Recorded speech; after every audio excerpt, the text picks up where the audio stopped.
ここは森の中の小さな本屋さん。本田さんの読書の時間。読解力ってなんだろう。分かってくれるって嬉しいね。ようこそ本田さんの読書の時間へ。このチャンネルでは本の魅力や本を読むことで育つ力を絵本のように優しくお届けしています。今日のテーマは読解力。難しく聞こえるかもしれないけれど、実は毎日の生活の中でとても大切な力なんだ。相手の言葉や気持ちを正しく理解し、本当に伝えたいことを考える、人と人のつながりの土台となる力です。問題文を読み間違えて答えを全部間違えちゃったんだ。そんなこと言ってないよって怒られちゃったことがあるわ。話を聞いていたのに何が言いたかったのかよくわからなかった。そんなことみんなもないかな。何が書いてあるんだろう。相手は何を伝えたかったんだろう。正しく相手の言葉や気持ちを分かってもらえると、相手はきっと嬉しいよね。そして同じように自分のことも分かってもらえると嬉しい。今日はそんな読解力のお話です。森の本屋さんにようこそ。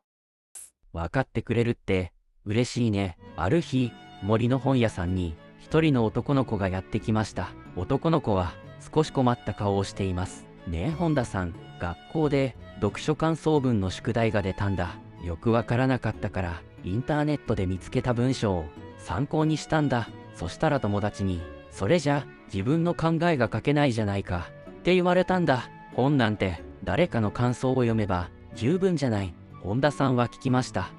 その友達はどうしてそんなことを言ったんだと思う？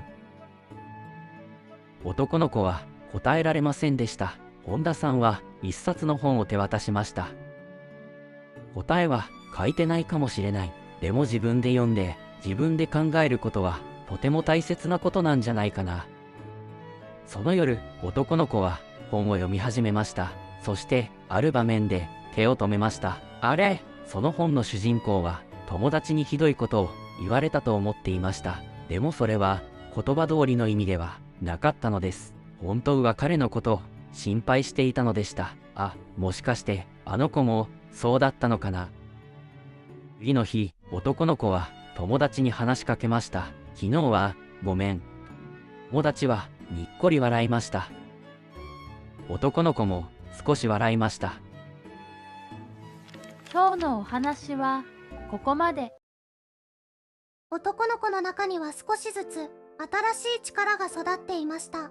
言葉を正しく理解する力、本当に伝えたいことを見つける力、そして相手の気持ちを考える力です。今回の男の子は友達の言葉を違う意味で受け取っていました。でも本当は何を伝えたかったのかを考えるようになりました。読解力とは文字を読む力だけではありません。何が書いてあるのかを理解すること、何を伝えたかったのかを考えること、言葉の通りの意味だけでなく、その奥にある気持ちに気づこうとすることです。読解力はつながりの土台。正しく理解することから人間関係は始まるのかもしれません。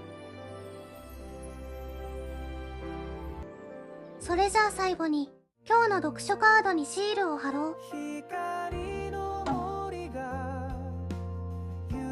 最後までご覧いただきありがとうございました。このチャンネルでは本の楽しさや魅力を絵本のように優しくお届けしています。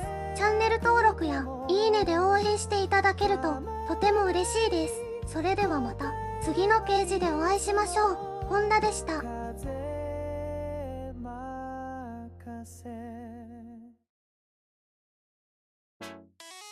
さて、最後はおまけ、読書クイズの時間です。世界で最も古くから続いている本屋さんは何年くらい前にできたでしょう？ A、100 年前、B、200年前、C、300年前、D、500年前。正解は C、約300年前。ポルトガルのリスボンには1735年に創業した本屋さんがあり、なんと今も本屋さんとして営業しているんだって。すごいね。じゃあまた森の本屋さんで待ってるよ。また遊びに来てね。森の本屋さんには不思議がいっぱい。次はどんなお話が待っているのでしょう。本読